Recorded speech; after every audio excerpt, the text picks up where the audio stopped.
సైతము పరిచర్య కొరకు ఇవ్వడానికి సేవకులతో ఎంత మమేకమై పరిచర్య చేస్తూ ఉన్నారో మనం జ్ఞాపకం చేసుకోవాలి.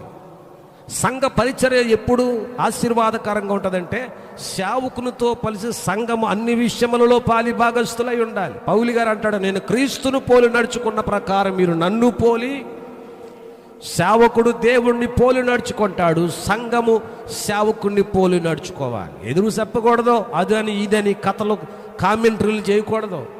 కథలు కామెంటరీలు మన వినాశనానికి కారణమవుతాయి కానీ ఆశీర్వాదమునకు కారణము కావవి. ఇద్దరు భార్యాభర్తలు ఉన్నారు, మోసగాండ్రు. నిన్నటి దినాన్ని మీకు జ్ఞాపకం చేశాను. అననీయ సపీరా. ప్రిస్కిల్లా హక్కుల్లాలు ఎవరు? ప్రాణమునిచ్చుటకు తెగించినవారు.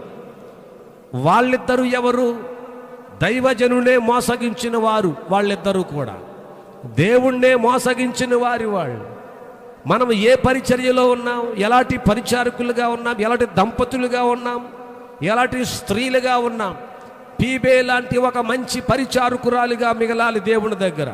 ప్రిస్కిల్లా హక్కుల్లాల వంటి భారము కలిగినటువంటి బాధ్యత కలిగినటువంటి పరిచర్యలో మనం పరిచారకులుగా ఉండాలి.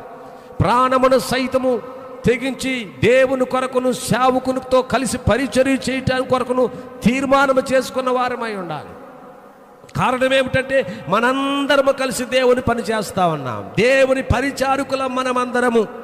ప్రభు కొద్ది దినాల నుంచి అదే మాట్లాడుతూ ఉన్నాం. మన అందరం ఎవరు? మనము దేవుని పరిచారకులం. ఆ పరిచర్య చేసే దైవజనుడు ఎవరిని ఊరుకోబెట్టాలో వాడిని అలా ఊరుకోబెడతాడు. ఒక ఇంట్లో పిల్లలు ఉన్నారంటే ఒకడు బిస్కెట్ ఇష్టం, ఒకటి చాక్లెట్ ఇష్టం, ఒకటి ఈ రెండు ఇష్టం కాదు, ఆ రెండుకి ఇష్టం కాక ఎవడో కక్క ఇష్టం వాడికి. ఇప్పుడు ఏం చేయాలి? తండ్రి ఊరుకోబెట్టడం కోసం సాయంకాలం ఇంటికి వచ్చేసరికి ఏం చేస్తాడు? తింటే తింటే చస్తే చావని రెండు.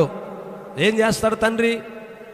చిన్నోడికి ఏది ఇష్టం, పెద్దోడికి ఏమి ఇష్టం, పిల్లలు ఏం తింటారు, వారికి తగిన వాడిని ఊరుకోబెట్టడం కోసం వాడికి కావలసినవి ఇంత తేవలసిన కనీసం ఇంతైనా పట్టుకొస్తాడు.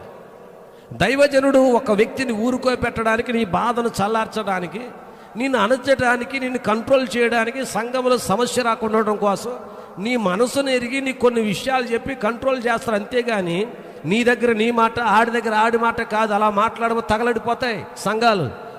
సంఘములు అలా మాట్లాడకపోతే దైవజనుడు సంఘము తగలడి, అవునరా నేను ఇలాగంటున్నాడు, ఊరుకోక కత్తితి అని చెప్తాడా? అలా చెప్తే వాడు సేవకుడు అవుతాడా? లేక బరబ్బా లాంటి ఒక భయంకరమైన క్రూరమైన వ్యక్తి అవుతాడా? గమనించవలసిన విషయం ఏమిటంటే పిల్లలిద్దరు కొట్టుకుంటే తండ్రి అంటాడు, ఇలా రండి దగ్గరగా అని చెప్పి, ఇదిగో కంగారు పడక ఇది చూడు, ఈ రెండు ముక్కలు చూడు, నీదే పెద్దది, అక్కకి